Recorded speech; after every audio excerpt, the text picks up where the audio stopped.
Bonjour à toutes et à tous, heureux de vous retrouver pour cette nouvelle édition de votre journal de 15 heures. Voici les titres qui vous seront développés. Fin de formation à l'Académie de police nationale au profit de la police somalienne. Et dans l'actualité internationale en sport, le nouveau format a été approuvé par l'UEFA concernant la Ligue des Champions. Bonjour à tous. L'Académie de police Idriss Farah Abane, située à Nagada, a abrité aujourd'hui dans la matinée la cérémonie de clôture de formation pour la police somalienne. Il s'agit de la 16e promotion de policiers somaliens à bénéficier d'une formation au sein de l'APIFA. Les policiers somaliens ont connu leur moment de gloire ce matin à l'Académie de police Idriss Farah Abane, située à Nagad, formée par des carabiniers italiens et des officiers djiboutiens durant 9 semaines. Les policiers somaliens auront désormais la lourde tâche de veiller au maintien de la paix et de la sécurité dans leur pays. Cette formation avait pour but d'accroître les qualifications de la police somalienne pour lui permettre d'affirmer son contrôle et de garantir la sécurité des territoires des différentes provinces encore perturbées par des phénomènes insurrectionnels, mais aussi pour lutter contre les actions des bandes criminelles y opérant et qui se sont rendues responsables de différents actes criminels. La cérémonie a débuté donc avec la revue des troupes par le ministre de l'Intérieur, Serid Nou Hassan, du directeur général de la police nationale, le colonel Abdurrahman Ali Kahin, et du brigadier général Abdi Hassan Mohamed, chef de la police somalienne, et du général Stefano Lasson, commandant de la 2e brigade mobile des carabiniers italiens.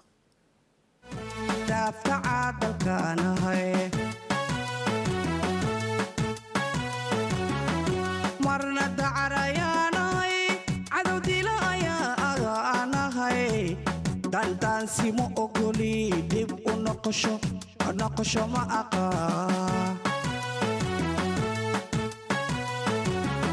marna dacarayanahay cadowdila ayaanahay dandan simo ogoli dib unokosho maaka.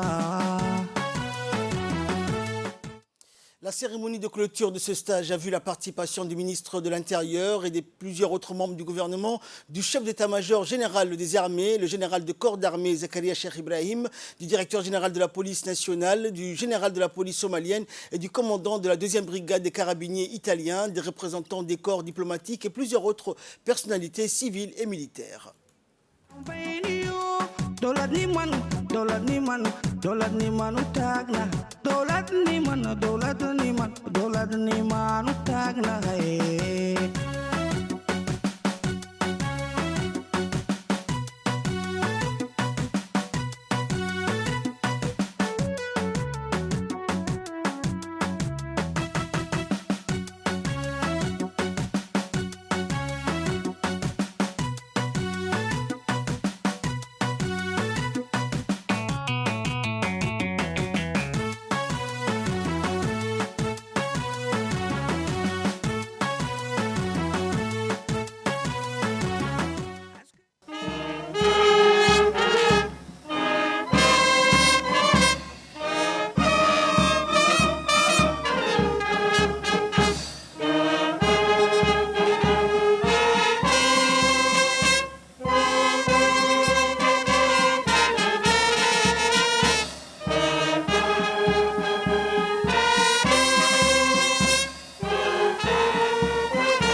Marna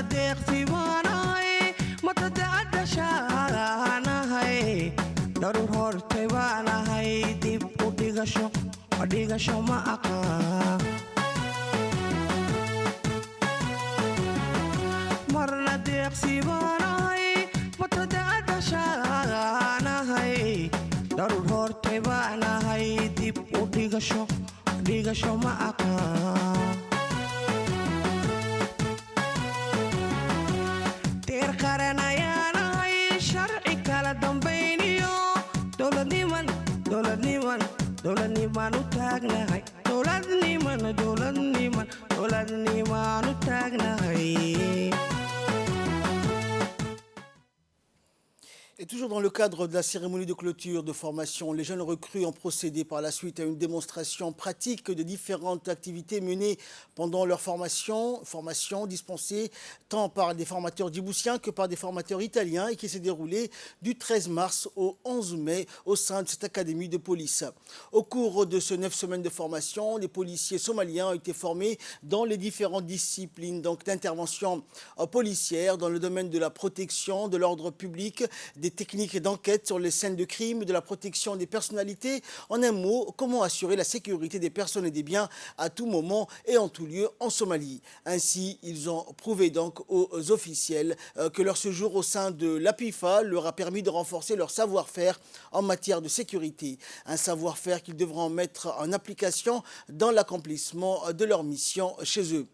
Et à l'issue de la démonstration présentée par les 82 stagiaires, 4 recrues de la police somalienne se sont fait distinguer par leur mérite et leur engagement lors des activités de formation. Ils ont reçu également à cette occasion des certificats des mains des officiels présents à cette journée.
Et par la suite, le commandant de la 2e brigade mobile des carabiniers italiens, Stefano Lassan, s'est exprimé à cette occasion et il a tenu à féliciter les stagiaires qui se sont montrés à la hauteur de leur formation.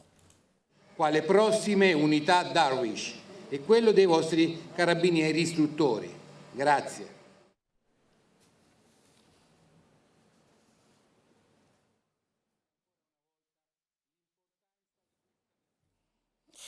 Et par la suite, ce fut au tour du chef de la police somalienne de prendre la parole. Il a à cette occasion passé le message de salutation du président de la République fédérale de la Somalie. Ainsi, il a félicité le directeur de la police nationale djiboutienne pour l'organisation de cette belle cérémonie de clôture de formation de la 16e promotion de la police somalienne.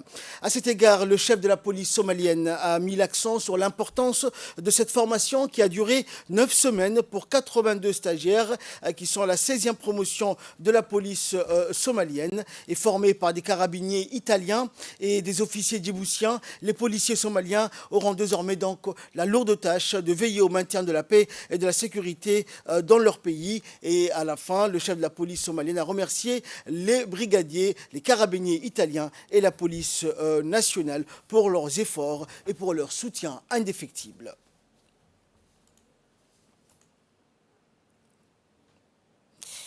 Et de son côté, en prenant la parole, le directeur général de la police nationale, le colonel Abdelrahman Ali Kahin, a tenu à féliciter les stagiaires qui se sont montrés à la hauteur de leur formation. Il a remercié les brigadiers, carabiniers italiens pour tous leurs efforts donnés durant cette formation. On écoute le colonel.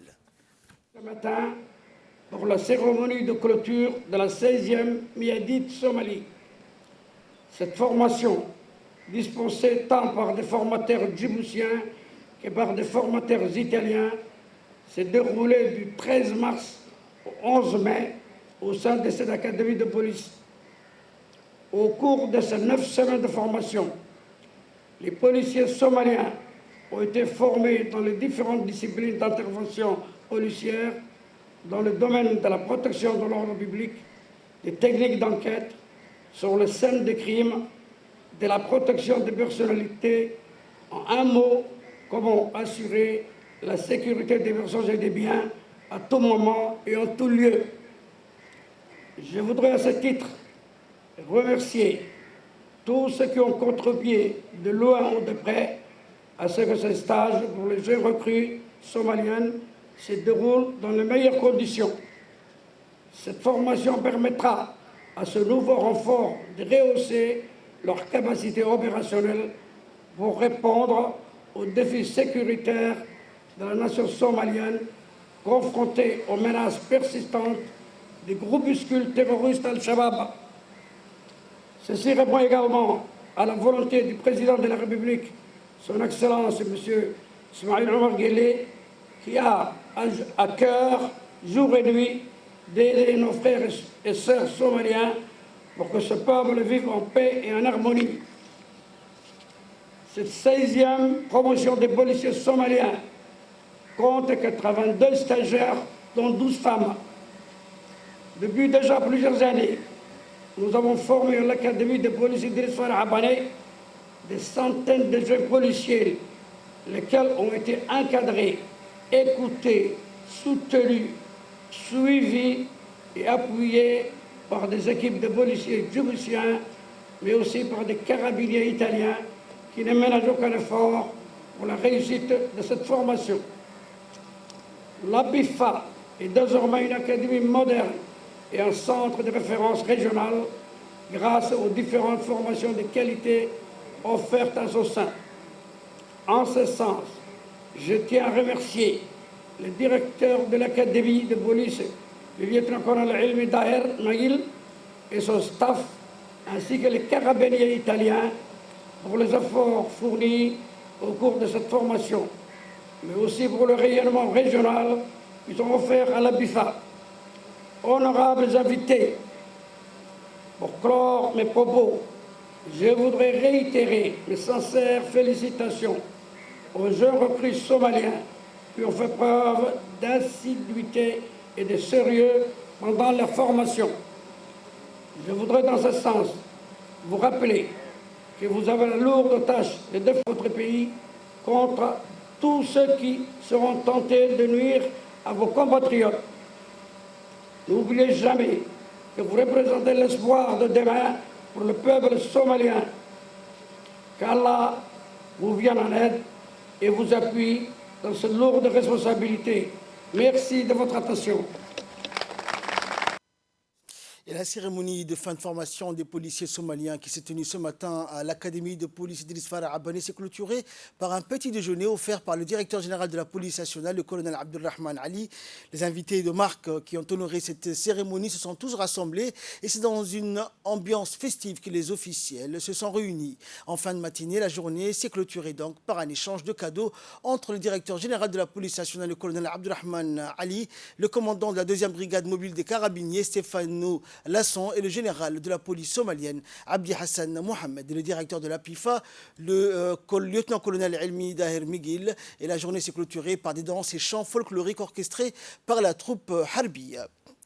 Dans l'actualité également, une importante réunion de concertation pour améliorer l'environnement et l'assainissement de la capitale s'est déroulée ce matin au ministère de l'Intérieur avec la participation des acteurs impliqués dans la gestion de la ville.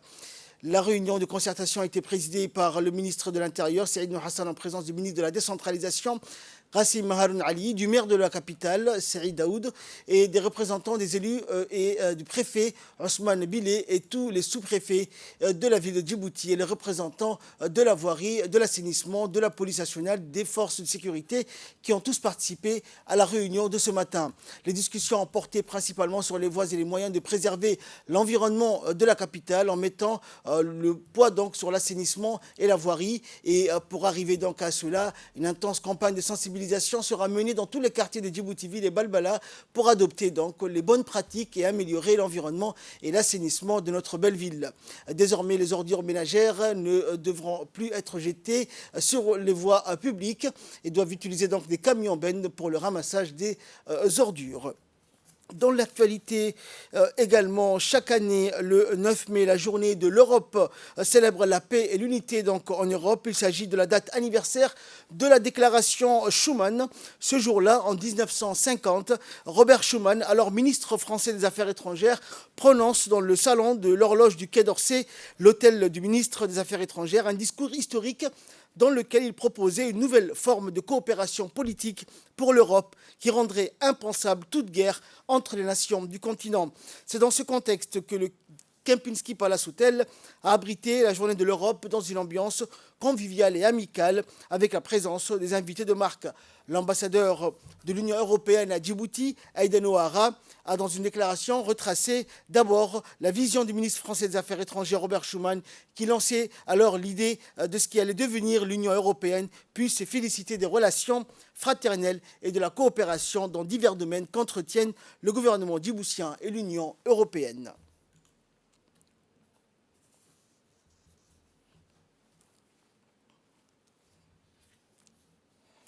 En nouvelle nationale toujours, le maire de la ville de Djibouti, accompagné des présidents de la commune de Razdika et de Boulaos, ainsi que de tous les élus issus de Dio Commune, a en cette troisième journée de sa tournée s'est déplacé donc dans les locaux de la population et de la famille, plus précisément la branche de l'état civil pour effectuer une prise de contact avec les administrateurs, les agents de l'état civil et de constater de visu les conditions de travail et les challenges que auxquels les personnes font face pour servir la population. Accueilli par le directeur général de la population et de la famille, Ahmed Omar Jama, et Fatouma Kamil, premier adjoint du maire. Le maire Saïd Daoud a pu rencontrer les personnels de l'état civil et également profiter de cette occasion pour assister donc les agents au guichet de l'état civil. Ils sont entretenus avec quelques bénéficiaires. Le maire a par la suite pu s'enquérir des tâches personnelles et ainsi fait un état des lieux des locaux. Ainsi, le personnel qui officie donc ce travail de proximité, tel que l'état civil et du tribunal coutumier, a été donc félicité. Ensuite, le maire de la capitale s'est entretenu avec le directeur général de la population et de la famille et a évoqué donc une coopération conjointe pour améliorer et perfectionner les voies et moyens pour parfaire les services de l'état civil en vue de fournir un service de qualité aux citoyens.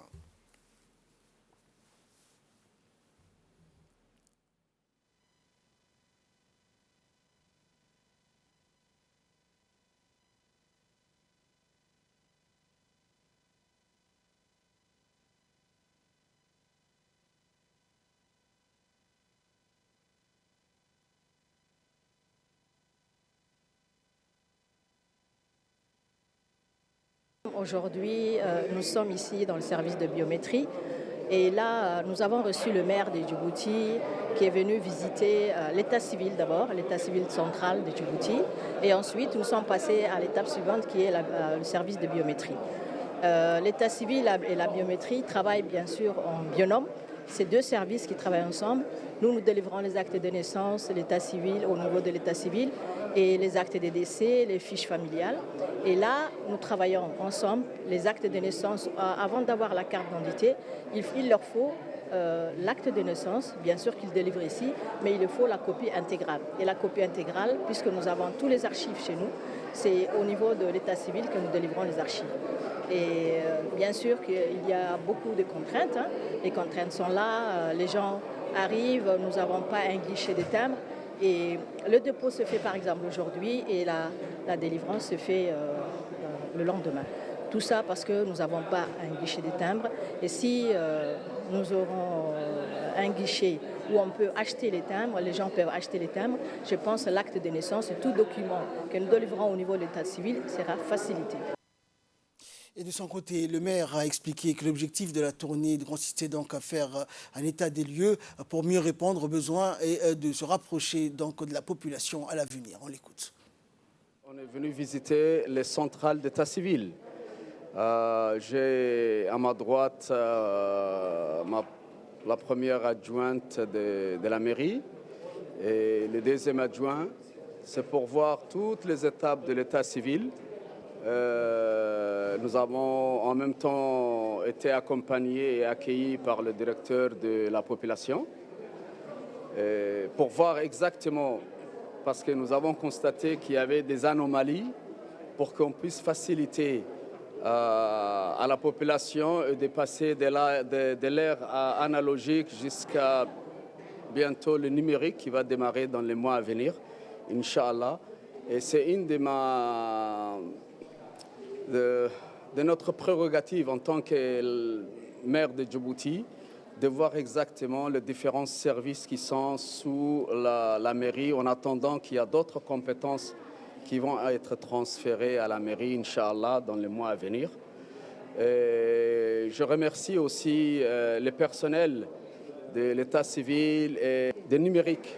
Voilà, ils nous ont bien accueillis et ce qui est intéressant aussi, j'ai profité de prendre mon ID biométrique. Et je crois que nous sommes bien à jour au niveau de la technologie. Il faut que la population soit au courant, bien sensibilisée et profite de la modernité des cartes biométriques, Inch'Allah. Le lycée de Djibouti a commémoré la semaine anglaise en organisant différentes activités. Il y avait des concours de lycée sur la narration et le débat. Le lycée de Djibouti et le lycée Ahmed Farah ont remporté et disputeront la finale le 12 mai au Palais du Peuple. Idem pour les collèges du Palmeraie pour contes et croquis et l'école d'Enguela pour concours d'orthographe qui avaient également fait valoir leurs points avec des activités extraordinaires. Les finalistes pour l'enseignement de base sont l'école de Balbaladis ainsi que l'école Tour Usbo. Les écoles privées internationales résidant à Djibouti avaient également commémoré la semaine de l'anglais à Djibouti, des activités qui ont permis de faire raviver la flamme de l'anglais et lui redonner une importance particulière aux yeux des élèves. Les charmes de la langue de Shakespeare ont été révisités dans toutes leurs coutures avec des élèves tout enthousiastes et fervents amoureux de la langue anglaise. Une semaine très réussie qui en augure d'autres dans les jours à venir.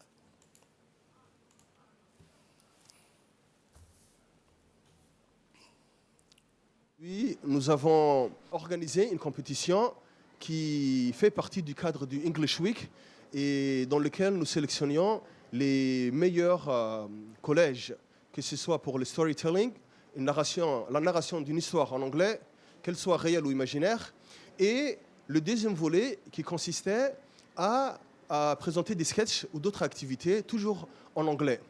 L'objectif de cette initiative étant de promouvoir l'usage de l'anglais dans notre société djiboutienne et de motiver les étudiants djiboutiens, qu'ils soient du primaire, du collège ou du lycée, à pouvoir pratiquer cette langue anglaise de manière aisée. Et donc, c'est dans cette optique-là que la compétition a eu lieu. Donc, Comme vous avez pu le voir, les participants étaient nombreux et ils étaient tous, comment dirais-je, ils ont présenté des activités diverses et variées. Et bien sûr, après délibération, nous avons choisi les élèves qui allaient se produire au Palais du Peuple pour le jeudi 12. Et enfin, pour clore l'actualité nationale concernant les opérations de nettoyage des plages de la capitale destinées à fournir aux usagers des plages un cadre agréable et confortable pour la baignade, la garde-côte a entrepris dans la journée d'hier une opération d'envergure de ramassage des déchets et autres détritus qui jonchaient les abords de la plage de la Siesta et celle du Héron. Ces opérations de nettoyage avaient pour but de débarrasser les plages des détritus de ferraille, clous, aux ferrailles rouillées et autres matériels dangereux qui constituent un risque pour la sécurité des baigneurs. Les déchets plastiques comme des bouteilles d'eau ou de soda et autres déchets polluant la plage ont été aussi ramassés. Cette action s'inscrit dans la continuité de l'action sociale que mènent en permanence les éléments de la garde-côte au profit des Djiboutiens et plus spécifiquement dans la protection et la préservation de l'environnement marin et des plages qui coïncident avec le début de la période estivale qui entraîne une augmentation de la fréquentation de ces plages par nos concitoyens.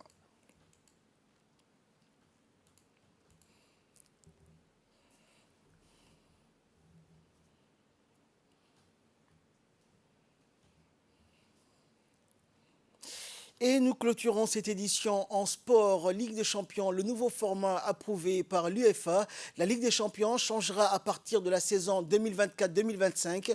Hier, donc, le comité exécutif de l'UEFA a définitivement approuvé le nouveau format de la compétition. La compétition opposera désormais 36 équipes au lieu de 32. S'il était question de réserver 2 des 4 places supplémentaires à des clubs historiques grâce au coefficient UEFA sur les 5 dernières saisons, l'instance a revu sa copie. Ces 2 places reviendront aux associations dont les clubs auront collectivement réalisé la meilleure performance au cours de la saison précédente. Pour les 2 autres places supplémentaires, une place sera attribuée au club classé 3e du championnat de l'association en 5e position au classement des associations nationales de l'UEFA. L'UEFA a aussi réduit la phase initiale de 10 à 8 matchs contre 6 actuellement pour la phase de poule. Le tournoi commencera donc par un mini-championnat dans lequel chaque équipe jouera contre 8 adversaires. À l'issue de cette phase, les 8 premiers seront qualifiés pour les 8e de finale. Les équipes classées entre la 9e et la 24e place s'affronteront lors des barrages pour rejoindre la phase finale. C'est ainsi que prend fin cette édition. Merci de l'avoir suivi. Excellent après-midi sur Télé Djibouti.